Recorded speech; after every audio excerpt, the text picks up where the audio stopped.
أما بعد فأعوذ بالله من الشيطان الرجيم. بسم الله الرحمن الرحيم.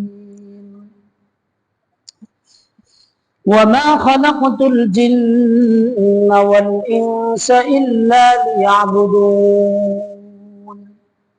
وقال الله تبارك وتعالى: يا أيها الناس إنا خلقناكم من ذكر وأنثى وجعلناكم شعوبا وقبائل لتعارفوا إن أكرمكم عند الله أتقاكم إن الله عليم خبير. وقال رسول الله صلى الله عليه وسلم: المسلم أخو المسلم، أو كما قال النبي عليه الصلاة والسلام. সকলেই দুরূদ ইব্রাহিম পড়ি। اللهم صل على محمد وعلى آل محمد كما صليت على إبراهيم وعلى آل إبراهيم إنك حميد مجيد. اللهم بارك على محمد وعلى آل محمد كما باركت على إبراهيم وعلى آل إبراهيم إنك حميد مجيد. الحمد لله.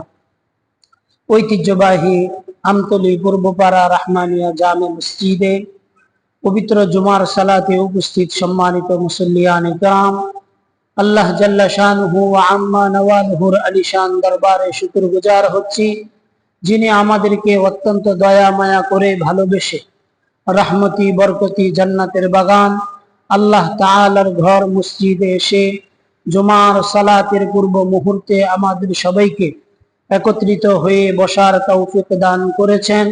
কালিমাতুশ শুকর আদায় করছি, সকলেই পড়ে নিচ্ছি আলহামদুলিল্লাহ। লক্ষ কোটি দুরূদ সালাম প্রেরণ করছি বিশ্ব মানবতার মুক্তির দূত সাইয়্যিদুল মুরসালিন খাতামুন নবিয়্যিন ইমামুল মুরসালিন শফিউল মুযনিবিন আকা নামদার তাজদারে মদিনা জিগর গোশায়ে আমিনা জনাব মুহাম্মদুর রাসূলুল্লাহ সাল্লাল্লাহু আলাইহি ওয়াসাল্লামের প্রতি আল্লাহ তাআলা যেন বেশি বেশি তার হাবিবের উপর দুরূদ পড়ার তৌফিক দান করেন। সকলেই বলেন আল্লাহুম্মা আমিন। সম্মানিত উপস্থিতি, আপনারা সকলেই জানেন যে বিগত ৮-১০ দিন যাবৎ আমরা বিভিন্ন পেরেশানিতে, অর্থাৎ আমাদের কিছু নিম্নাঞ্চল যেগুলো বিভিন্ন ভাবে রাজনৈতিক এবং খুব বেশি বৃষ্টি হওয়ার কারণে আমাদের এই দেশের অনেক অঞ্চলগুলোই পানির মধ্যে ডুবে যায়। এই ডুবে যাওয়ার কারণে যেহেতু আমরা মুসলিম, আমাদের পরিচয় হলো আমরা এক ভাইয়ের বিপদে আরেক ভাই অগ্রসর হয়ে এগিয়ে যাই। সেই এগিয়ে যাওয়ার মুহূর্তে আমাদের অনেক পরিশ্রম, অনেক কষ্ট করে এই পরিস্থিতিগুলো, অর্থাৎ বানবাসী মানুষের সহযোগিতায় আমাদেরকে পাশে দাঁড়াতে হয়। এটা একটা মুসলিম মিল্লাতের নৈতিক দায়িত্বের ভিতরে পড়ে, এই কারণে আমাদের তাদের পাশে দাঁড়াইতে হয়। সেই ধারাবাহিকতায় আমরা গত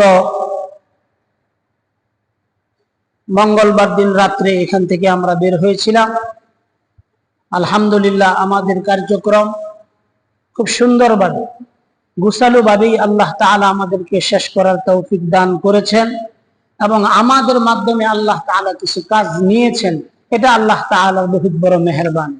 তিনি যদি আমাদের মাধ্যমে কাজ না নেন, কিচ্ছু করার নেই, কিন্তু তিনি আমাদের মাধ্যমে কিছু কাজ নেওয়াইছেন। এই যে নেওয়াইছেন, এটা আমাদের জন্য সবচেয়ে বড় সৌভাগ্যের বিষয় যে আমাদের মাধ্যমে আল্লাহ তাআলা কাজ নেওয়াইছেন।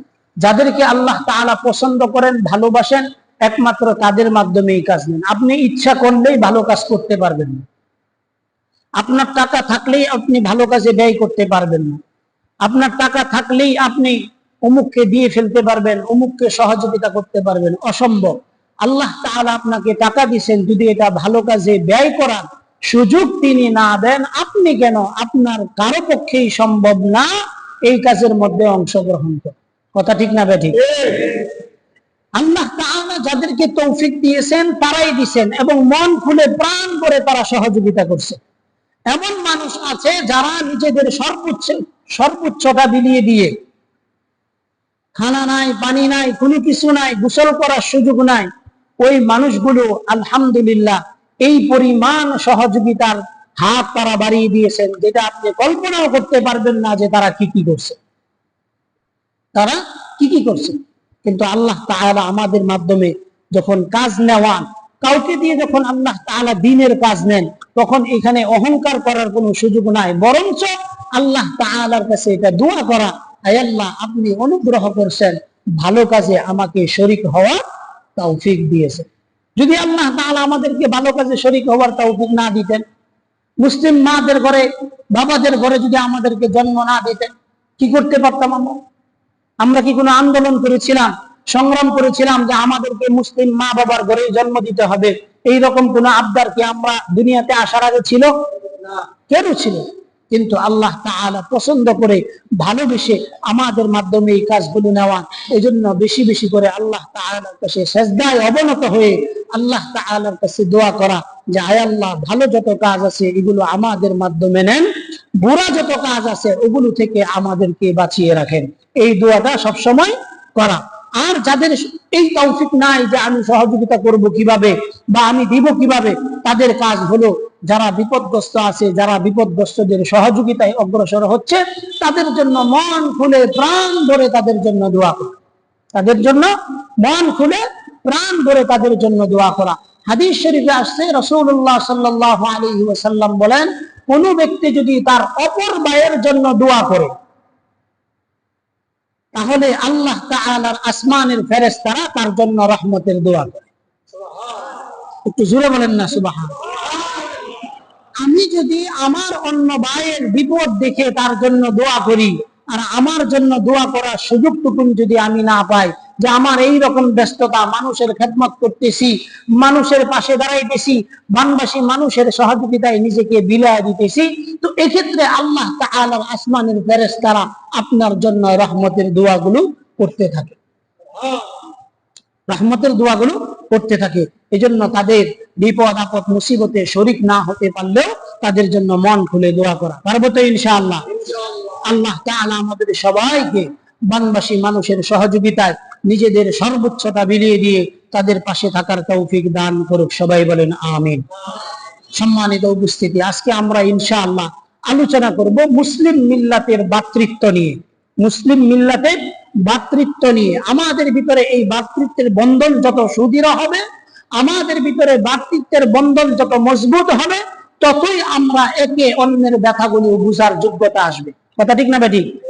যদি আমাদের ভিতরে সেটা না আসে, তাহলে আমরা কারো ভালোবাসা বুঝবো না, বুঝারও সুযোগও হবে না। এজন্য আমরা যেন একে অন্যের ভালোবাসায়, নিজের ব্যথায়